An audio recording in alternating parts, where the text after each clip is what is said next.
Em relação ao Dia do Radiologista, a gente poderia fazer uma homenagem falando sobre, desde o primeiro tempo, quando foi descoberto, em 1895, por William Conrad Roentgen, que, na verdade, acidentalmente ele descobriu o raio-x, né? E acabou fotografando a mão da esposa dele. A partir daí, começou uma jornada muito interessante de uma evolução constante da radiologia, que acabou disseminando para outras áreas, mas interrelacionadas. Então, a partir da mão da sua esposa, isso deu um relevo muito grande na época, porque tudo que é novo é, de certa forma, rejeitado. E a sociedade da época, que era uma sociedade assim, muito conservadora, começou a demonizar o fato, achando que as pessoas, por exemplo, num teatro, elas apareceriam nu decorrente dessa descoberta do raio-x. Porque imagina, mostrou a mão da esposa, poderia mostrar a sua intimidade. Então foi assim que começou a radiologia. E a partir do raio-x, na década seguinte, né? Isso foi 1895, então a partir de 1900 começou a dar um avanço, usar exames contrastados, aí apareceu a ultrassonografia, mas no Brasil mais na época de 1970, no comecinho da década de 70, também no comecinho da década de 70, no Brasil surgiu a tomografia computadorizada, bem rudimentar, mas ela passou a existir. A partir da tomografia surgiram outros métodos, por exemplo, a ressonância magnética, mas aí já na década de 80, 1986, começaram a chegar os primeiros aparelhos no Brasil, nos Estados Unidos um pouco antes, mas nesse tempo houve também um exame que ficou muito sofisticado ao longo do tempo, que foi a mamografia, que nada mais é do que um raio-x específico para a mama. Então ele se iniciou mais ou menos na década de 60 e a partir da década de 70 ele foi se sofisticando, né? Tanto é que no mês de outubro nós falamos Outubro Rosa, uma maneira de alertar as mulheres sobre a importância de fazer o exame de mamografia no sentido de detecção precoce do câncer de mama. Então, a ressonância na década de 80, a mamografia eu disse que começou na década de 60, mas ela foi avançando também. Na década de 80, 90, foi continuando com esse avanço, a ponto de transformarmos essa mamografia analógica em digital, através de uma digitalização. A gente usa um equipamento para decodificar, chamado CR, né? E hoje nós temos o DR, que já não precisa mais decodificar, a imagem já é digital direta. E mais atualmente ainda, já nessa última década, final dessa última década, então 2010 para cá, começou a surgir a chamada tomossíntese. A tomossíntese nada mais é do que uma mamografia mais sofisticada, como se fosse uma tomografia mamária, que aumenta a acuidade diagnóstica comparativamente à mamografia digital em até 60%.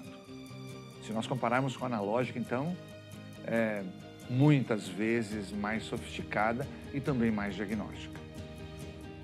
Nesse meio de tempo, também, sobretudo, deu um boom na década de 70, nós temos a cintilografia, que também é chamada de medicina nuclear, que foi sofisticando também ao longo do tempo. Ela melhorou em termos de qualidade do equipamento, capacidade de mostrar imagens muito significativas, especialmente no lado funcional dos órgãos do corpo.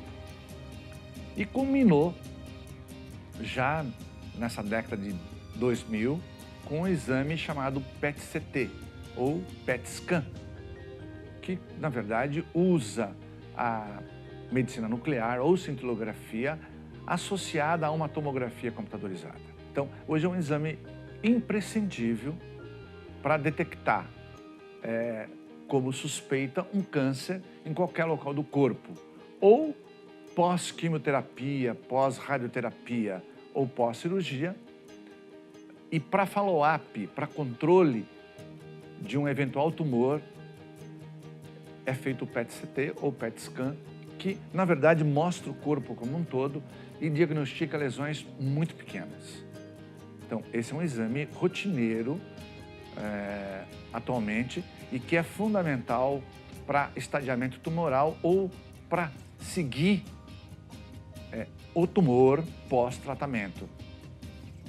Também temos novos exames, um exame chamado elastografia, que hoje pode ser feito através da ultrassonografia e da ressonância magnética. É claro que da ressonância magnética é muito mais sofisticada, mas é um exame mais caro do que pela ultrassonografia. Ela pode ser feita da tireoide, pode ser feita da mama e pode ser feita do fígado. Mais usualmente, mais frequentemente, ela é feita do fígado, para medir dureza do fígado.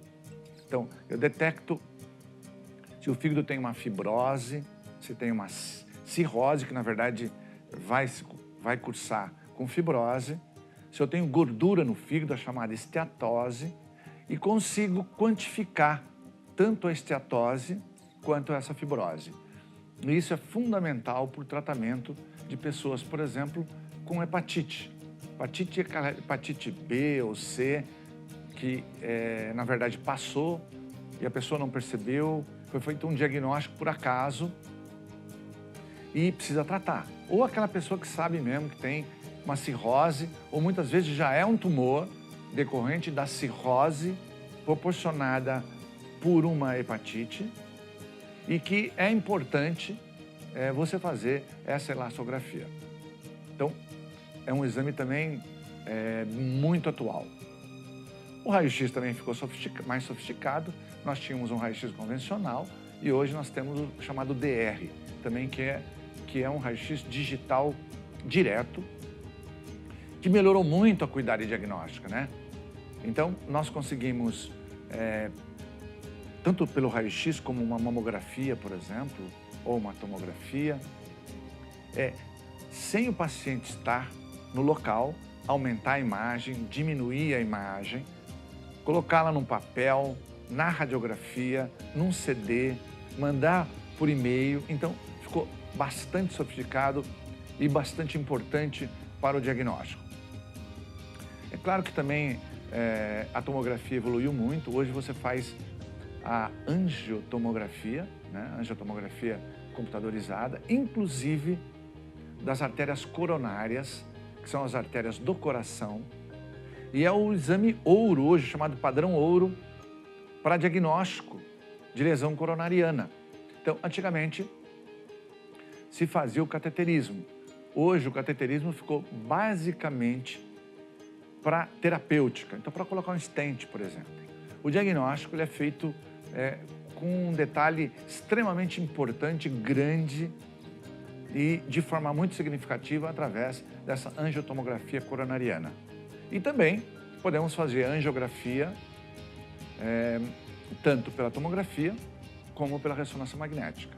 Da mesma forma, uma colangiografia, por exemplo. Depois tem outro exame que é chamado espectroscopia, que é feita também para detectar tumores. Então, assim, a gama de exames possíveis ela é muito grande nas diversas áreas do diagnóstico por imagem. Nós temos, por exemplo, para a próstata, claro que tem as biópsias, né?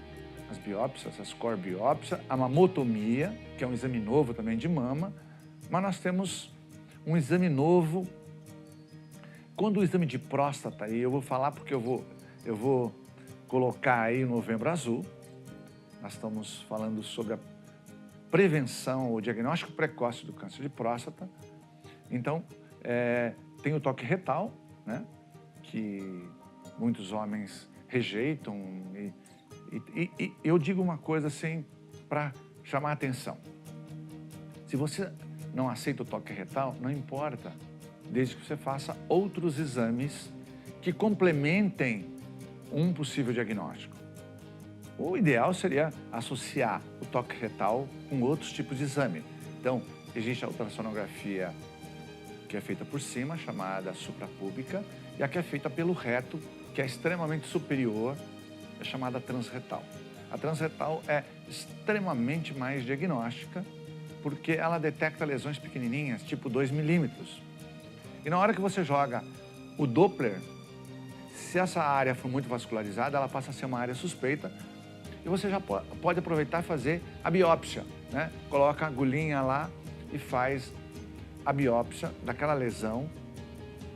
E aí você detecta se é um tumor ou se é uma lesão benigna. Então, é muito importante essa associação de exames. Além disso, nós temos o chamado PSA, que também complementa todos esses exames e que acaba culminando com o diagnóstico precoce. Mas, atualmente, isso está iniciando no Brasil, mas mesmo fora do Brasil, ainda é um exame de alto custo, embora extremamente diagnóstico, que é o PET-CT, né? É o PET scan feito com gálio 68. O gálio é uma substância, é um fármaco, uma substância radioativa. O 68 é o número, que consegue detectar lesões pequenas, milimétricas da próstata, mesmo quando o toque retal, a ultrassonografia ou o PSA são negativos. Ou seja, ele é um exame extremamente mais sofisticado que os 3 que eu citei. Só que é um exame que está começando a chegar no Brasil, mesmo, vamos dizer assim, se considerarmos como um todo, são pouquíssimos lugares ainda que faz. Vai ter no Brasil todo, talvez uma meia dúzia de lugares, né? A gente faz, sim. Então, mas é um exame que praticamente sela o diagnóstico quando existe dúvida ou quando, por exemplo, o homem fez uma cirurgia de próstata e correu tudo bem e tal, mas ele quer fazer um controle. Aí ele percebe num controle que o PSA está um pouquinho alto.